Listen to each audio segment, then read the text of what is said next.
షారు chits అన్నావు కదా, నువ్వెవరి దగ్గర కడుతున్నాను అన్నావు కదా, మంచోళ్ళు అన్నావు కదా, నా పేరు కూడా యాడ్ చేయించు. నెక్స్ట్ టైం నుంచి నేను కూడా కడతాను.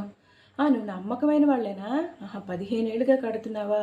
మరేమైతే నేను ఆల్రెడీ ఒకసారి కట్టాను, వాళ్ళు పట్టుకుని పోయారే బాబు. వీళ్ళు మంచోళ్ళే కదా, కడతాను, నా పేరు యాడ్ చేయించు.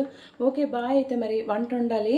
మళ్ళీ నమ్ముతున్నారా? మీ ఫ్రెండ్ మంచిదే, కానీ తను నమ్మి చిట్స్ కడుతుందే, వాళ్ళు మంచోళ్ళేనా? మనకు తెలియదు కదా. కనుక ఒకసారి మోసపోయారట ఎప్పుడు, రెండోసారి మోసపోతున్నారు ఎప్పుడో, మూడోసారి కూడా మళ్ళీ ఎందుకండి బాబు కడతారు. ఎప్పుడైనా ఆథరైజ్డ్ చిట్స్ కట్టండి, అనాథరైజ్డ్ చిట్స్ అయితే కట్టద్దు. ఎందుకంటే సెక్యూరిటీ ఉండదు, పోలీసులు ఏం చేయలేరు, తిరిగి మనల్ని తిడతారు, మంది తప్పు అవుతుంది. ఆథరైజ్డ్ అనుకోండి పర్వాలేదు, కట్టచ్చు, లేకపోతే బ్యాంక్లో వేసుకోండి. కనుక ఎప్పుడైనా అనాథరైజ్డ్ చిట్స్ కట్టద్దు, వ్యక్తుల దగ్గర మాత్రం కట్టద్దు. 80% మోసం చేసేవాళ్ళే ఉంటారు. ఒకసారి చేస్తాము, రెండోసారి కడతాము, ఒకసారి కడతాము, మళ్ళీ మనం అదే చేస్తుంటాం. అది మన నమ్మకం అది.